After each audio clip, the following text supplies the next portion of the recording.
on the Iran talks, sir? I think they're going okay.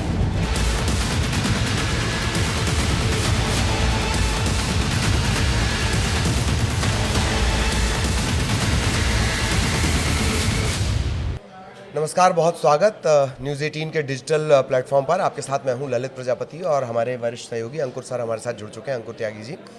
और आप ज़ाहिर तौर पर समझ गए होंगे, ये वर्ल्ड रैप का टाइम है। फटाफट आपको बताएंगे किस तरह की स्थितियां वॉर जोन में किस तरह की स्थितियां चल रही हैं, और आर्थिकी मोर्चे पर जो टैरिफ वॉर आप सुन रहे हैं उसको लेकर क्या चल रहा है। सबसे पहले बात तो ईरान और अमेरिका की जो चर्चा चल रही है, पहले उसे लेकर कर लेंगे। ज़ेलेंस्की बेचारे इतने द्रवित हो गए, इतने दुखी हो गए कि ट्रंप को कह रहे हैं कि पहले एक बार आके यूक्रेन देख तो लो किस तरह की स्थितियां हैं। कल भी एक बड़ा हमला हुआ, शुरुआत में जानकारी मिली कि 20 लोगों की जान गई है, बाद में वो आंकड़ा 30 से 34 तक पहुंच रहा है। उसको लेकर भी बातचीत होगी, और टैरिफ वॉर को लेकर जिस तरह की बातें आ रही हैं, इन सबको बहुत करीने से समझ लेते हैं। सबसे पहले सर, जो डील चल रही है अमेरिका और ईरान के बीच, जो चर्चाओं के दौर चल रहे हैं, कहा यह जा रहा है कि भाई पहले दौर की बातचीत तो बहुत ही बम्पर रही है, अलग अलग इसके खैर मायने निकाले जा रहे हैं। सबसे पहले इससे जुड़ा अपडेट। देखिए, जो पहले दौर की बातचीत हुई है वो काफ़ी अच्छी रही है, क्योंकि अगर पहले दौर में अगर कुछ दिक्कत होती तो दूसरे दौर की जो बातचीत है जो अब रोम में होगी वो ना होती। जैसा कि हम सबको मालूम है कि ओमान ईरान और अमेरिका के बीच में एक मध्यस्थ का भूमिका निभा रहा है, एक मीडिएटर बना है। तो पहले दौर की बातचीत में कहीं ना कहीं कुछ पॉजिटिव सिग्नल मिले हैं, जिससे इस बात की उम्मीद है, तवक्को है कि शायद रोम में जो दूसरे दौर की बातचीत होगी अमेरिका और ईरान के बीच, उसमें कुछ कंक्रीट निकल के आए। अब इसमें मामला जो मेरे सूत्रों के हिसाब से जो खबर है वो ये है कि सेकंड दौर की बातचीत से पहले ईरान, जो अपनी मित्र देश है जिसमें रशिया है शामिल, चाइना है, तो सबसे पहले ईरान के जो विदेश मंत्री हैं वो रूस का दौरा करने जा रहे हैं, रूस से बातचीत करेंगे। और इस बात की उम्मीद है कि शायद रूस के साथ इस बात की बातचीत करेंगे कि क्या मुझे अब फाइनल मोहर लगा दूं मैं अमेरिका के साथ समझौते पे, या ना लगाऊं। क्योंकि जो दूसरे दौर की बातचीत होगी वो काफ़ी अहम है। अगर इस बातचीत में बात आगे बढ़ती है तो ठीक, वरना फिर अमेरिका और ईरान के बीच में जो लड़ाई की बात हो रही है, फिर वो लड़ाई वाला मामला शुरू हो जाएगा। तो लड़ाई वाला मामला भी शुरू हो सकता है। हाँ। मतलब क्योंकि अगर ये फाइनल बातचीत है, अगर सेकंड दौर की बातचीत जो अमेरिका ने कहा कि आप रोम में करो, अब ईरान ये भी कहता है कि वो रोम की बजाय जेनेवा में हो। फिर तीसरी बातचीत ये है कि ईरान के विदेश मंत्री आज ही रशिया जाएंगे, वहाँ बातचीत करेंगे कि भैया मुझे फाइनल वहाँ कुछ कंक्रीट देना है ईरान को। तो उससे पहले वो अपने जो मित्र देश हैं रशिया, उससे भी बात करेंगे। तो फाइनल मामला ये है कि रोम या जेनेवा जहाँ भी बातचीत हो, उससे पहले ईरान को अपना मन साफ करना पड़ेगा कि उसे किस दिशा में जाना है। उसे टू द पॉइंट रहना होगा कि भाई उसे किस जगह पे बढ़ना है। हाँ। एक आपने बड़ी अच्छी बात याद दिलाई, कुछ दिनों पहले हमने इस पर डिस्कशन भी किया था। मेरा ख्याल है रूस और ईरान के बीच भी एक पैक्ट टाइप हुआ था, युद्धाभ्यास को लेकर वो हुआ है, एक दूसरे की ज़मीन इस्तेमाल ना कर देने को लेकर हुआ है।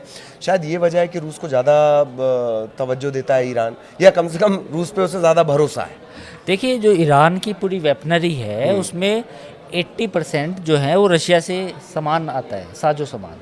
अब आप ये समझो कि जो ईरान ने बात कही थी कि उसके पास एंटी मिसाइल सिस्टम है, जो S-400 है, S-300 है, तो वो S-300 जो है उसके पास वो रशिया का है, यानी कि वो एंटी मिसाइल सिस्टम है वो उनके पास है। दूसरा, जितने भी प्लेन्स में जो एंटी रडार सिस्टम लगे हैं, जिसका दावा ईरान ने कहा भी था कि अगर अमेरिका उन पर अटैक करेगा तो उस अटैक को डिफाई करने के लिए, उस अटैक को नेस्त नाबूद करने के लिए ईरान के पास वो सारी टेक्नोलॉजी मौजूद है जो किसी एक डेवलप कंट्री के पास होंगी। तो वो टेक्नोलॉजी ईरान ने कहीं ना कहीं रशिया की मदद से भी विकसित की है, जिसका वो दावा कर रहा है। तो ये पूरा ईरान और रशिया के बीच में काफ़ी, मतलब जो दोस्ती है वो कई दशकों पुरानी है। और देखिए, बाईपोलर वर्ल्ड है ये, नहीं मल्टीपोलर वर्ल्ड है अब तो, लेकिन जब बाईपोलर हुआ करता था तो ईरान और रशिया के बीच में जो ताल्लुकात थे वो काफ़ी मजबूत थे। क्योंकि आप याद कीजिए सोवियत इरा वाला दौर, जब यूएसएसआर के दौर की बात करें तो ईरान ने काफ़ी मदद की है रशिया की, और रशिया ने भी ईरान की मदद की है। तो अब जो सीरिया में बेस है, जो सीरिया में हवाई अड्डा है, जो सीरिया में ईरान ने जितनी भी लड़ाई लड़ी, हाँ। बशर अल असद के साथ दिया, वो रूस के बिना संभव हो ही नहीं सकता, क्योंकि रूस ने वहाँ एयर बेस बनाया हुआ था। हाँ। तो उस एयर बेस के जरिए ही ईरान को काफ़ी फ़ायदा मिला है। तो जहाँ तक दोनों मुल्कों के ताल्लुक़ की बात है, तो दोनों मुल्कों के बीच में, रूस और ईरान के बीच में काफ़ी अच्छे रिश्ते हैं। जी। अगला जो पॉइंट ऑफ डिस्कशन, जैसे कि मैंने जिक्र भी किया था, यूक्रेन में किस तरह के हालात चल रहे हैं। यूक्रेन रशिया, कल भी एक बड़ा हमला किया गया, कई लोगों की जान चली गई है। और कल जब हमने चर्चा की थी तब सर ने एक बहुत महत्वपूर्ण बात बताई थी कि रूस अब ऐसा लगता है कि अपनी शर्तों को लेकर या वो किन चीज़ों पर युद्ध विराम करेगा, और जो 4 से 5 जगह है मेरा ख्याल है कि लगभग 4 राज्य कब्जा हैं, क्लेम 4, करता है। हाँ। इसमें जापोरिजिया है, खैरसान है, तो वो लौटाने का मूड भी उसका नहीं दिखता। अब रशिया, यूक्रेन, और इसमें एक एंगल हम ट्रंप का भी अगर डाल लें, क्या कुछ वहाँ पर हलचल मची हुई है? देखिए, हालात वहाँ पे इतने अच्छे नहीं है जितना गुडी गुडी पिक्चर हम सोच रहे थे। कल भी अटैक हुआ, परसों एक भारतीय दवाई कंपनी थी, उसके गोदाम पे अटैक हुआ, जो रूस ने किया यूक्रेन में। और कल भी रूस ने सुमी एक जगह है वहाँ पे अटैक किया, जिसमें 34 लोग मारे गए और करीब 100 से ज़्यादा लोग घायल हो गए। हालांकि बाद में रशिया की जो फॉरेन मिनिस्ट्री है, उनकी तरफ से एक बयान आया कि हमारा मकसद सिविलियन कैजुअल्टी नहीं था, हम आम लोगों को नहीं मारना चाहते थे, ये अटैक हो गया गलती से, but we are targeting the actual facilities which are the part of Ukraine government. लेकिन जब लड़ाई होती है तो उसमें देखा नहीं जाता कि कौन मर रहा है। तो जो 34 लोग कल मरे हैं, संख्या बढ़ सकती है, 50 से ज़्यादा हो सकती है, क्योंकि 100 लोग घायल भी हैं। तो अब आप ये समझिए कि जो एक के बाद रोज़ अटैक हो रहे हैं, कल भी अटैक हुआ, परसों एक इंडियन दवाई कंपनी थी, उसका गोदाम था यूक्रेन में, उस पर अटैक हुआ। तो ये लगातार अटैक बढ़ते जा रहे हैं, जो इस बात का संकेत कतई नहीं है कि यूक्रेन और रूस के बीच में कोई बातचीत होने वाली है, या जो दोहा में बातचीत हुई थी उसका कोई, या माफ़ कीजिए, जो सऊदी अरब में जो बातचीत हुई थी उसका कोई असर भी होगा। तो सऊदी अरब की जो 2 दौर की बातचीत हुई थी उसका कोई असर नहीं हुआ। और यूक्रेन के जो प्रेसिडेंट है जेलेंस्की, उन्होंने कहा है कि भाई हमें इंटरनेशनल सपोर्ट चाहिए। हालांकि कुछ कंट्रीज़ ने, जैसे जर्मनी हो गया, फ्रांस हो गया, इन लोगों ने इसकी मजम्मत भी की है, इसको तनकीद भी किया है कि भाई ये जो अटैक्स हैं बंद होने चाहिए। बट द पॉइंट इस समय यही है कि लड़ाई जारी है, लोग मर रहे हैं, और ख़ास तौर पे सिविलियन मर रहे हैं। तो हालात अभी बुरे हैं। हालात बुरे हैं, और ऐसा लगता नहीं है कि बहुत जल्दी इसमें हमें कोई गुड न्यूज़ वहाँ से सुनाई देगी। इसके अलावा एक जो महत्वपूर्ण मसला है वो है टैरिफ वॉर का लेकर। टैरिफ वॉर को लेकर अभी हालांकि 2-3 दिनों से ये हेडलाइन से थोड़ा गायब सा रहा है, मतलब जब तक इनकी तू मैं चलती रही कि हम इतना लगा देंगे, हम उतना लगा देंगे। हाल फिलहाल टैरिफ वॉर को लेकर अर्थशास्त्र के मोर्चे पर क्या है जानकारियाँ? देखिए, अभी टैरिफ वॉर जो था 90 डेज़ का पॉज लगाया था डोनाल्ड ट्रंप ने, लेकिन डोनाल्ड ट्रंप इस मामले को आगे लेके जाना चाहते हैं।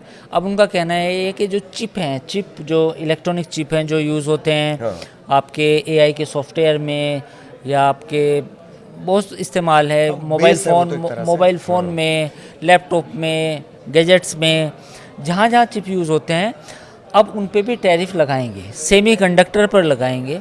तो उन्होंने साफ वाजे कर दिया है कि जो मैं टैरिफ वॉर की जो है, कभी ये ऑफ कभी इन, कभी ऑफ कभी ऑन, तो ये ऐसे चलता रहेगा। और उन्होंने इसमें ये भी शामिल किया है कि फार्मा पे भी मैं लगाऊंगा। तो जो pharma, even India is a largest exporter to the US, भारत में सबसे ज़्यादा जो फार्मा की दवाई हैं, जेनरिक दवाई, तो भारत सबसे ज़्यादा निर्यात करता है। तो अब देखना ये होगा कि क्या ये टैरिफ वॉर अभी ऐसे ही चलेगा। जहाँ तक बाज़ार के जानकारों का कहना है कि US में की जो मार्केट है उसमें अभी उथल पुथल बनी रहेगी। उसका रीज़न क्या है? उसका रीज़न ये है कि ट्रंप ने जो 90 दिन का पॉज लिया है, 90 दिन बाद वो क्या करेंगे किसी को नहीं पता। 90 दिन से पहले वो कुछ कर दें तो नहीं पता, फिर सेमीकंडक्टर आ जाएं, चिप आ जाएं, फार्मा आ जाए, वो नहीं पता। तो जो वॉलेटिलिटी है, it is going to continue another 6 और 8 मंथ। 6-8 महीने के बाद ही पता चलेगा कि भैया बाज़ार में क्या हालात हैं। और यही वजह है कि निफ्टी की अगर हम बात करें, जो भारतीय बाजार है, या सेंसेक्स की बात करें, वो भी ऐसा ही है। वो एक दिन बढ़ता है 1.5% और अगले 2 दिन जो है 2.5% गिर जाता है, फिर वो 1.5% बढ़ता है, कोई अच्छी गुड न्यूज़ आती है, फिर बढ़ता है। तो कुल मिला के अभी वो टैरिफ वाले जो मसला है वो अभी ऐसे ही चलने की उम्मीद है। वो वेट एंड वॉच जैसा रहेगा। तो ये आज का रैप अप था और सर ने बहुत अच्छी बात याद दिलाई। जब हम इस बात का जिक्र करते हैं, आप किरण मजूमदार शॉ को जानते होंगे, बायोकॉन को लीड करती हैं, बड़ी संघर्ष की उनकी दास्तान एक अलग मिसाल है। उनका सारा जो ब्रेड एंड बटर आता है उस कंपनी का, जो कैंसर की दवाइयों में बायोकॉन का एक नाम है, वो सारा ब्रेड एंड बटर उनका अमेरिका से आता है। यही वजह है कि फार्मा बायोकॉन के अलावा भी बहुत सारी कंपनीज हैं। इवन मैं बताऊं कि जो दुनिया भर में जो आपने देखा होगा कि जो दवाइयों में जिसको सफ़ेद जो चूर्ण यूज़ करते हैं, जिसमें मिक्स होती हैं, उसको एपीआई बोलते हैं, एक्टिव फार्मास्यूटिकल इंग्रेडिएंट्स। तो वो सबसे बड़ा मैन्युफैक्चर चाइना है। तो चाइना के बाद India is a largest API manufacture, और इंडिया भी एक्सपोर्ट करता है अमेरिका को, बाकी दुनिया को भी। तो अगर जेनेरिक कंपनीज की बात करें तो सन फार्मा का बिजनेस वहीं से आता है, ग्लेन मार्क, ऑरबिंदो और डिवीज़ लैब, बाकी कंपनियां काफ़ी अपना मटेरियल और मॉलिक्यूल सप्लाई करती हैं। तो अगर जेनेरिक दवाइयों पे अगर टैरिफ लगाएंगे ट्रम्प, तो भारतीय कंपनियों के लिए बड़ी मुश्किल होने वाली है। जी जी। चलिए, एक मेडिसिन का और मामला हमने और इसमें डिटेल में ले लिया। तो आज के लिए बस इतना ही। कुछ भी आपको अच्छा लगे, आप बताना चाहें, सजेस्ट करना चाहें, कमेंट में बता सकते हैं। फिलहाल इजाज़त दीजिए, नमस्कार।